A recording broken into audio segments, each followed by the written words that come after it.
വീണ്ടും നീരാളിപ്പിടുത്തം.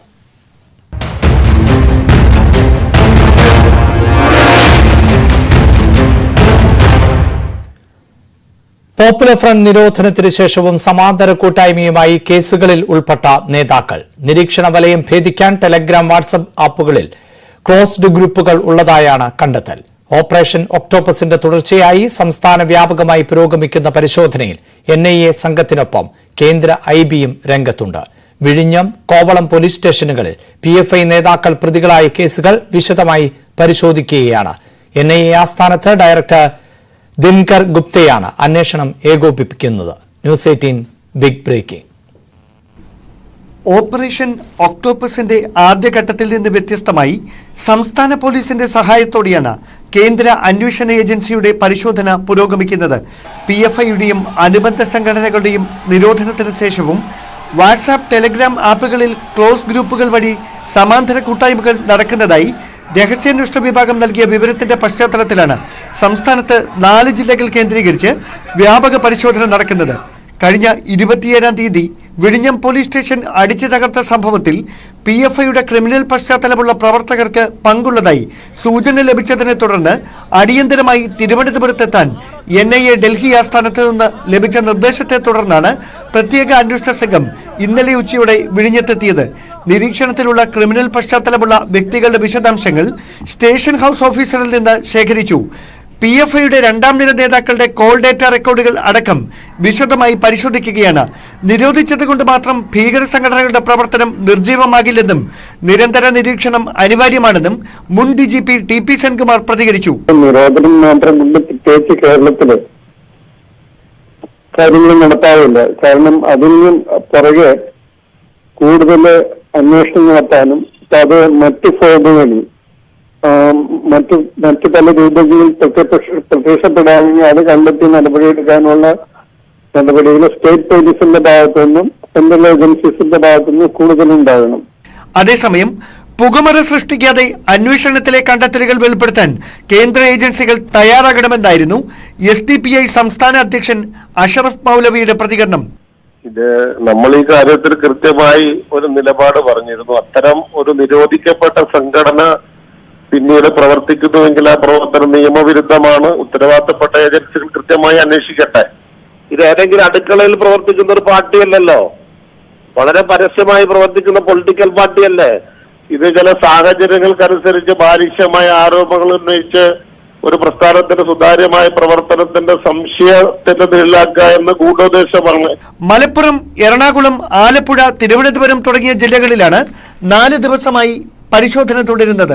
ജനകീയ പങ്കാളിത്തമുള്ള സമരങ്ങളിൽ നുഴഞ്ഞുകയറി സംഘർഷമുണ്ടാക്കാൻ പോപ്പുലർ ഫ്രണ്ടിന്റെ ക്രിമിനൽ പശ്ചാത്തലമുള്ള പ്രവർത്തകർ ഗൂഢനീക്കം നടത്തുന്നതായാണ് കേന്ദ്ര ഇന്റലിജൻസ് ബ്യൂറോ ദേശീയ അന്വേഷണ ഏജൻസിക്ക് നൽകിയിരിക്കുന്ന മുന്നറിയിപ്പ്. തിരുവനന്തപുരത്ത് നിന്ന് ഡാൻ കുര്യൻ, ന്യൂസ് 18. വിഴിഞ്ഞം തുറമുഖ വിരുദ്ധ സമരസമിതിക്കെതിരെ നടപടി ഘടിപ്പിച്ച പോലീസ്. ലത്തീൻ അതിരൂപത ആർച്ച് ബിഷപ്പ് തോമസ് ജെ നെറ്റോയെ 2 കേസുകളിൽ കൂടി പ്രതി ചേർത്തു. ഹൈക്കോടതി ഉത്തരവ് ലംഘിച്ച് തുറമുഖ നിർമ്മാണ പ്രദേശത്തേക്ക് അതിക്രമിച്ചു കയറിയതിന് ഉൾപ്പെടെയാണ് കേസ്. മന്ത്രി അബ്ദുറഹ്മാനെതിരെ വിവാദ പരാമർശം നടത്തിയ തിയോഡേഷ്യസിനെതിരെ ജാമ്യമില്ലാ വകുപ്പ് പ്രകാരം കേസെടുത്തു. പോലീസ് വിലക്ക് ലംഘിച്ച് മാർച്ച് നടത്തിയ ഹിന്ദു ഐക്യവേദിക്കെതിരെയും കേസ് എടുത്തിട്ടുണ്ട്. വിഴിഞ്ഞം തുറമുഖം സംബന്ധിച്ച കേസ് ഹൈക്കോടതി നാളെ പരിഗണിക്കാനിരിക്കെയാണ് പോലീസിന്റെ ശക്തമായ നടപടി. സമരക്കാർക്കെതിരെ ഒരു വിട്ടുവീഴ്ചയും വേണ്ടെന്ന നിലപാടിലാണ് സർക്കാർ. ആർച്ച് ബിഷപ്പ് തോമസ് ജെ നെറ്റോയെ 2 കേസുകളിൽ കൂടി പ്രതി ചേർത്തു. ഹൈക്കോടതി ഉത്തരവ് ലംഘിച്ചതിനടക്കമാണ് കേസ്. തുറമുഖ നിർമ്മാണ പ്രദേശത്തേക്ക് അതിക്രമിച്ചു കയറിയതിന് പുതുതായി രജിസ്റ്റർ ചെയ്ത 2 കേസുകളിലും ബിഷപ്പ് 1-ാം പ്രതിയാണ്. നേരത്തെ പ്രദേശത്തെ ഒരു വിഭാഗം ആളുകളുമായുണ്ടായ സംഘർഷത്തിലും ബിഷപ്പിനെ 1-ാം പ്രതിയാക്കിയിരുന്നു. ഇതിന് പിന്നാലെയായിരുന്നു വിഴിഞ്ഞം പോലീസ് സ്റ്റേഷൻ ആക്രമണം. മന്ത്രി വി അബ്ദുറഹ്മാനെതിരെ വിവാദ പരാമർശം നടത്തിയ തിയോഡേഷ്യസ് ഡിക്രൂസിനെതിരെ ജാമ്യമില്ലാ വകുപ്പ് ചുമത്തി കേസെടുത്തു. സാമുദായിക സൗഹാർദ്ദം തകർക്കുന്നതിനും മതപരമായ വിഭാഗീയത സൃഷ്ടിക്കാൻ ശ്രമിച്ചതിനുമാണ് കേസ്.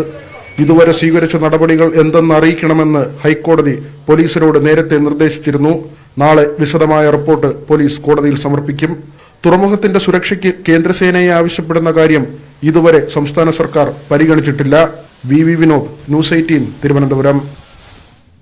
വിഴിഞ്ഞത്ത് ക്രമസമാധാനം തകർക്കാൻ ആസൂത്രിത ശ്രമമുണ്ടായെന്ന് മുഖ്യമന്ത്രി. സംഘർഷം വ്യക്തമായ ഗൂഢോദ്ദേശത്തോടെ ആണ്. അക്രമികൾ എന്താണ് പ്രതീക്ഷിക്കുന്നത് എന്ന് പോലീസ് വിവേകത്തോടെ തിരിച്ചറിഞ്ഞു. സംയമനത്തോടെ കാര്യങ്ങൾ കൈകാര്യം ചെയ്ത പോലീസിനെ മുഖ്യമന്ത്രി പ്രശംസിച്ചു. തൃശൂരിലെ കേരള പോലീസ് അക്കാദമിയിൽ നടക്കുന്ന വനിതാ പോലീസ് കോൺസ്റ്റബിൾമാരുടെ പാസിംഗ് ഔട്ട് പരേഡ് ചടങ്ങിൽ സംസാരിക്കുകയായിരുന്നു അദ്ദേഹം. ഫാദർ തിയോഡേഷ്യസിന്റെ മാപ്പ് അംഗീകരിക്കുന്നില്ലെന്ന് മന്ത്രി വി അബ്ദുറഹ്മാൻ. മാപ്പ് മടക്കി പോക്കറ്റിലിട്ടാൽ മതിയെന്നാണ് മന്ത്രിയുടെ പ്രതികരണം. നാവിന് ഇല്ലില്ലെന്ന് വെച്ച് ഒന്നും പറയേണ്ട എന്നും മന്ത്രി പറഞ്ഞു. കേരള സംസ്ഥാനം മതമൈത്രിയുടെ നാടാണ്. ഏത് നാവിന് എല്ലില്ലാത്തതും വിളിച്ചു പറഞ്ഞ് കേൾക്കാനുള്ള ആളുകളല്ല ഇവിടെ ഉണ്ട്. നിയമപരമായി എന്താണ് നടപടികൾ നടക്കട്ടെ. മാപ്പ് കീശയിൽ എഴുതിയിട്ടാൽ കേൾക്കാൻ നിൽക്കുന്ന ആളുകളിൽ കേരളത്തിലുണ്ടായിരിക്കാം, പക്ഷെ എന്നെ അതിന് കിട്ടില്ല.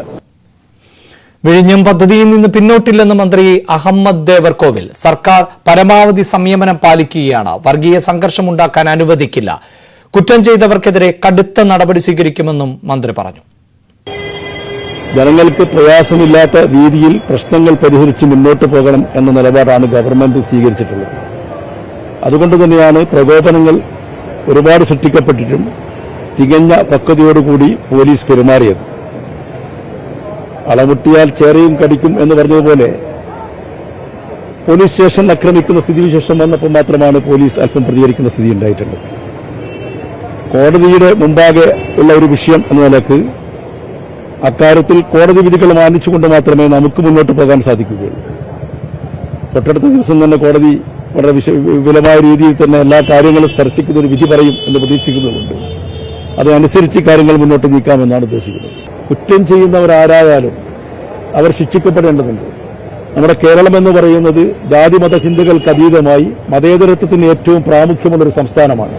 എന്തെങ്കിലും ഒരു സമരത്തിന്റെ പേരിൽ ഒരു വർഗീയപരമായ ചേരിതിരിവുണ്ടാക്കാൻ ആര് ശ്രമിച്ചാലും അതിനെ നമുക്ക് അംഗീകരിക്കാൻ കഴിയില്ല. കുറ്റം ചെയ്യുന്നവരാരായാലും മുഖം നോക്കാൻ നടപടി എടുക്കേണ്ടി വരികയും ചെയ്യും.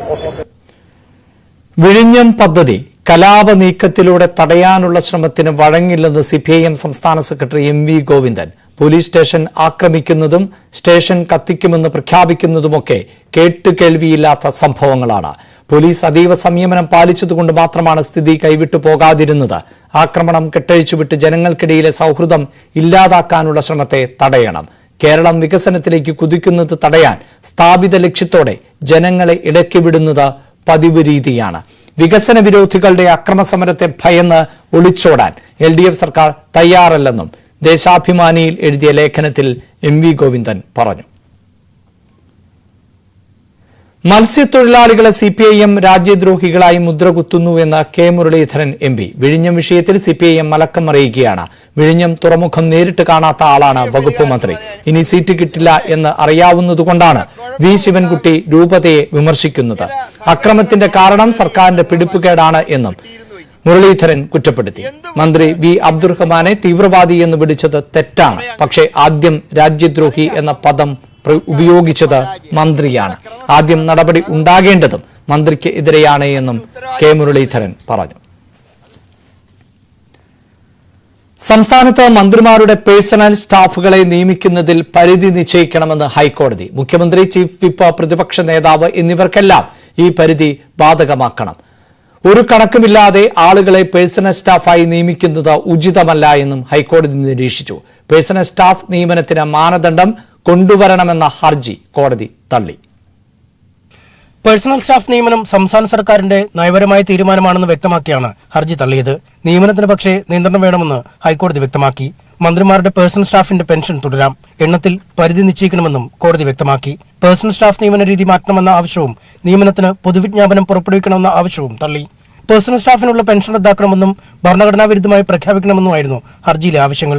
കൊച്ചിയിലെ ആന്റി കറപ്ഷൻ പീപ്പിൾ മൂവ്മെന്റാണ് ഹർജി നൽകിയത്. Justice VG Arun, justice Murali Purushothaman എന്നിവരടങ്ങുന്ന ഡിവിഷൻ ബെഞ്ചാണ് ഹർജി പരിഗണിച്ചത്. ന്യൂസ് 18 കൊച്ചി. ഹൈക്കോടതി ജീവനക്കാരുടെ പെൻഷൻ പ്രായം ഉയർത്തുന്നതുമായി ബന്ധപ്പെട്ട ഹർജിയിൽ സംസ്ഥാന സർക്കാരിന്റെ അഭിപ്രായം തേടി ഹൈക്കോടതി. ജസ്റ്റിസ് അനു ശിവരാമന്റേതാണ് നിർദ്ദേശം. ഹൈക്കോടതിയിലെ തന്നെ ജീവനക്കാരായ അജിത് കുമാർ, KU കുഞ്ഞിക്കണ്ണൻ എന്നിവർ നൽകിയ ഹർജിയാണ് കോടതി പരിഗണിച്ചത്. ഈ മാസം 6-ന് ഹർജി വീണ്ടും പരിഗണിക്കും. ജീവനക്കാരുടെ പെൻഷൻ പ്രായം 58 ആക്കണമെന്നാവശ്യപ്പെട്ട് ഹൈക്കോടതി സർക്കാരിന് കത്ത് നൽകിയിരുന്നു. SNDP കണിച്ചുകുളങ്ങര യൂണിയൻ സെക്രട്ടറിയായിരുന്ന KK മഹേശന്റെ മരണത്തിൽ വെള്ളാപ്പള്ളി നടേശനെ ഒന്നാം പ്രതിയാക്കി പോലീസ് കേസെടുത്തു. വെള്ളാപ്പള്ളിയുടെ മാനേജർ KL അശോകൻ, തുഷാർ വെള്ളാപ്പള്ളി എന്നിവരാണ് കേസിലെ 2ഉം 3ഉം പ്രതികൾ. കേസ് യോഗം തെരഞ്ഞെടുപ്പ് അട്ടിമറിക്കാനുള്ള ഗൂഢനീക്കത്തിന്റെ ഭാഗമാണ് എന്ന് വെള്ളാപ്പള്ളി പ്രതികരിച്ചു. Alappuzha judicial first class magistrate കോടതിയുടെ നിർദ്ദേശപ്രകാരമാണ് മാരാരിക്കുളം പോലീസ് SNDP യോഗം ജനറൽ സെക്രട്ടറി വെള്ളാപ്പള്ളി നടേശനെതിരെ കേസെടുത്തത്. ഗൂഢാലോചന, ആത്മഹത്യ, പ്രേരണ എന്നിവയാണ് വകുപ്പുകൾ. മൈക്രോ ഫിനാൻസ് തട്ടിപ്പ് കേസിൽ KK മഹേശനെ പ്രതിയാക്കാൻ വെള്ളാപ്പള്ളി നടേശനും മറ്റ് 2 പ്രതികളും ഗൂഢാലോചന നടത്തിയതായി FIRൽ പറയുന്നു. മഹേശൻ ജീവനൊടുക്കിയത് ഇതിൽ മനന്നെന്താണെന്നും FIRലുണ്ട്. അതേസമയം യോഗം തെരഞ്ഞെടുപ്പ് നടക്കാനിരിക്കുന്ന പശ്ചാത്തലത്തിൽ തന്നെയും മകനെയും SNDP നേതൃത്വത്തിൽ നിന്ന് പുറത്താക്കാനുള്ള ഗൂഢനീക്കമാണ് കേസിന് പിന്നിലെന്ന് വെള്ളാപ്പള്ളി ആരോപിച്ചു. ക്രിമിനൽ കേസിൽ പ്രതികളായാൽ SNDP യോഗം തെരഞ്ഞെടുപ്പിൽ മത്സരിക്കാനാകില്ല. എന്നെയും എന്റെ കുടുംബത്തിൽ ചീത്തയാക്കുക. അടുത്ത് വരാൻ പോകുന്ന തെരഞ്ഞെടുപ്പിൽ ഞങ്ങൾ രണ്ടുപേരും കേസിൽ പ്രതിയാണ് എന്നുള്ള ന്യായം പറഞ്ഞുകൊണ്ട് നോമിനേഷൻ കൊടുക്കുന്നതിന് തടയാനുള്ള നിയമം ഉണ്ടാക്കാൻ വേണ്ടി ഒരുവരെ ഹൈക്കോടതിയിൽ സീം സൂട്ടിൽ അതിനുള്ള ന്യായങ്ങളും നിയമങ്ങളും എഴുതി ചേർക്കാനും ഇപ്പറേ എന്നെ കുരുക്കാനും ശ്രമിക്കുന്ന ഒരു അടവ് നയം എന്നെ രംഗത്ത് നിന്ന് ഒഴിവാക്കാൻ ഞാൻ ജനകോടതി വരട്ടെ. ഇവർ തൻ്റെ ഇടപെടൽ ജനകോടതി വരെ അവിടെ നിന്ന് ജനങ്ങളുടെ വോട്ട് വാങ്ങ്. അതിലെ കള്ളത്തിന് എന്തിനാ പറയുന്നത്? കേസിൽ മഹേഷിന്റെ ഭാര്യ ഉഷാദേവിയുടെ മൊഴി ഇന്ന് രേഖപ്പെടുത്തും. കേസന്വേഷണത്തിന് പ്രത്യേക സംഘത്തെ നിയോഗിക്കണമെന്നാവശ്യപ്പെട്ട് കുടുംബം ഹൈക്കോടതിയെ സമീപിക്കും. 2020 ജൂൺ 24-നാണ് KK മഹേഷിനെ SNDP യൂണിയൻ ഓഫീസിൽ തൂങ്ങി മരിച്ച നിലയിൽ കണ്ടെത്തിയത്. News 18 Alappuzha. Ernakulam Saint Mary's basilica തുറന്നുകൊടുക്കുന്നതിൽ തീരുമാനം വൈകുന്നു. സീറോ മലബാർ സഭയിലെ കുർബാന ഏകീകരണവുമായി ബന്ധപ്പെട്ടുണ്ടായ തർക്കത്തെ തുടർന്നാണ് പള്ളി അടച്ചുപൂട്ടിയത്. പോലീസ് നടപടി ഏകപക്ഷീയമാണെന്ന ആരോപണവും ശക്തമാണ്. സഭയുടെ സ്ഥാനിക ദേവാലയമായ Ernakulam Saint Mary's basilica police പൂട്ടിയിട്ട് 4 ദിവസം കഴിയുന്നു. ഇതുമൂലം വിശ്വാസികൾ റോഡിൽ നിന്നാണ് കുർബാനയിൽ പങ്കുകൊള്ളുന്നത്. ഉന്നത പദവിയുള്ള ദേവാലയം കൂടിയാലോചനകളില്ലാതെ പോലീസ് അടച്ചുപൂട്ടിയെന്നാണ് ഇപ്പോഴുള്ള ആരോപണം. ഇതിനു പിന്നിൽ ആർച്ച് ബിഷപ്പിന്റേതടക്കം ഗൂഢാലോചനയുണ്ടെന്നും വൈദിക സമിതി സെക്രട്ടറി ഫാദർ കുര്യാക്കോസ് മുണ്ടാടൻ. ജനാഭിമുഖ കുർബാനയ്ക്ക് വിരുദ്ധമായിട്ട് പ്രവർത്തിക്കുന്ന വിരലിൽ എണ്ണാവുന്ന കുറച്ച് വ്യക്തികളേ ഉള്ളൂ.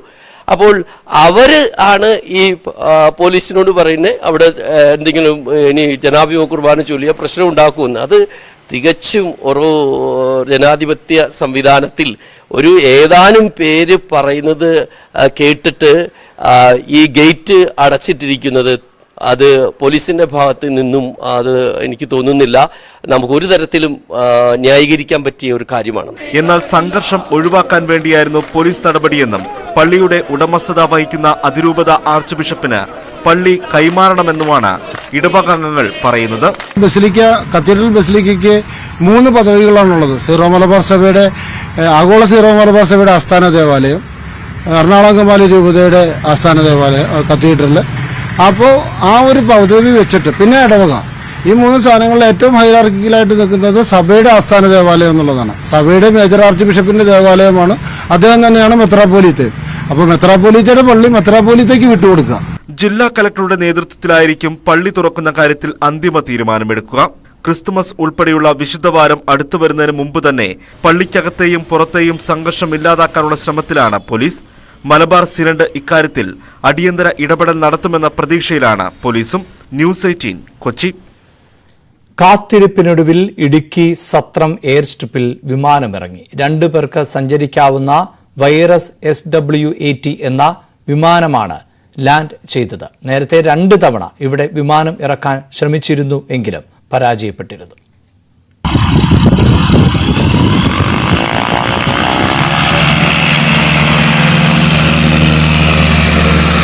ഇടുക്കിയുടെ മണ്ണിൽ ചെറുവിമാനമിറക്കാനുള്ള സ്വപ്ന പദ്ധതി യാഥാർത്ഥ്യമായി.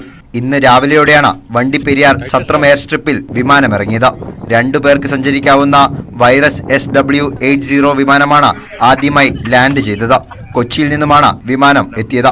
മുൻപ് 2 തവണ ഇവിടെ വിമാനമിറക്കുവാൻ ശ്രമിച്ചിരുന്നുവെങ്കിലും പരാജയപ്പെട്ടിരുന്നു.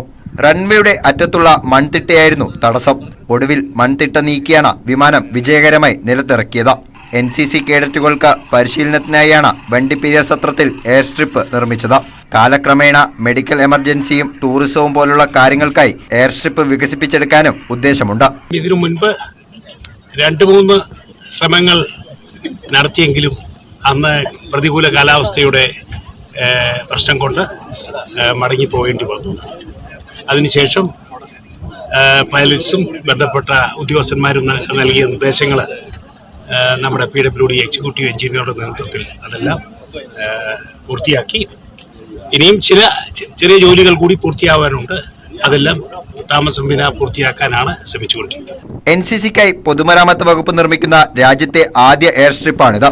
കേഡറ്റുകൾക്ക് വിമാനം പറപ്പിക്കുന്നതിൽ പരിശീലനം നൽകുന്നതിന് 2017 പൊതുമരാമത്ത് വകുപ്പ് സത്രം എയർ സ്ട്രിപ്പിന്റെ നിർമ്മാണം തുടങ്ങിയത്. 650 മീറ്ററാണ് നീളം. പെരിയാർ കടുവ സങ്കേതത്തിൽ നിന്ന് 630 മീറ്റർ അകലത്തിലാണ് എയർ സ്ട്രിപ്പ് നിർമ്മിച്ചിരിക്കുന്നത്. അതിനാൽ പദ്ധതി മേഖല മൃഗങ്ങളുടെ ആവാസ വ്യവസ്ഥയെ പ്രതികൂലമായി ബാധിക്കുമെന്ന് ചൂണ്ടിക്കാട്ടി സ്വകാര്യ വ്യക്തി നേരത്തെ ഹൈക്കോടതിയെ സമീപിച്ചിരുന്നു.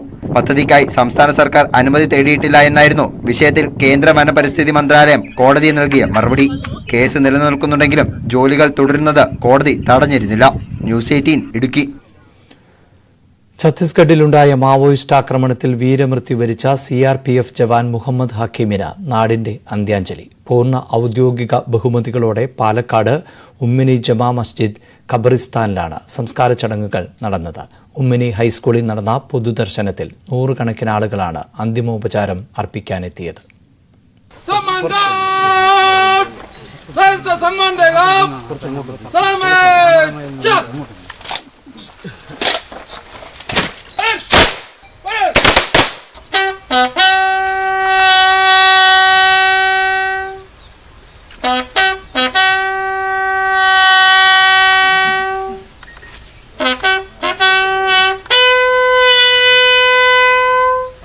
നാടിനായി വീരമൃത്യു വരിച്ച മുഹമ്മദ് ഹക്കീമിന് CRPFും സംസ്ഥാന പോലീസും ഗാർഡ് ഓഫ് ഓണർ നൽകി ആദരമർപ്പിച്ചു.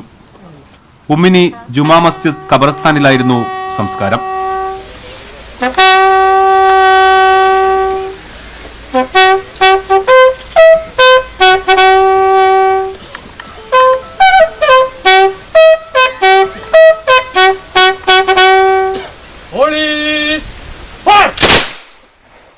രാവിലെ 8:30 മുതൽ മുഹമ്മദ് ഹക്കീമിന്റെ ഭൗതികദേഹം ഉമ്മിനി ഹൈസ്കൂളിൽ പൊതുദർശനത്തിന് വെച്ചു. വിവിധ മേഖലകളിൽ നിന്നുള്ളവർ അന്തിമോപചാരം അർപ്പിച്ചു. ഭാര്യ റംസീനയും 4 വയസ്സുകാരി മകൾ അഫ്ഷിൻ ഫാത്തിമയും സല്യൂട്ട് നൽകി. നാടിന്റെ വീരപുത്രന് അന്ത്യാഭിവാദ്യം അർപ്പിച്ചു.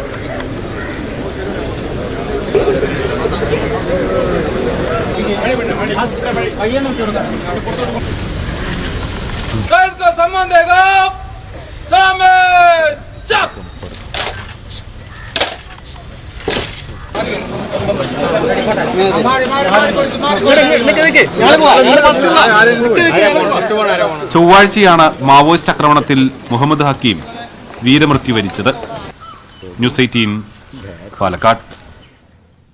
ഗുജറാത്ത് നിയമസഭാ തെരഞ്ഞെടുപ്പിന്റെ ആദ്യഘട്ട വോട്ടെടുപ്പ് മന്ദഗതിയിൽ. ഉച്ചയ്ക്ക് 1 മണിവരെ 23% പോളിംഗാണ് രേഖപ്പെടുത്തിയത്. തെക്കൻ ഗുജറാത്തിലെയും കച്ച് സൌരാഷ്ട്ര മേഖലയിലെയും 19 ജില്ലകളിലെ 89 മണ്ഡലങ്ങളാണ് വിധിയെഴുതുന്നത്.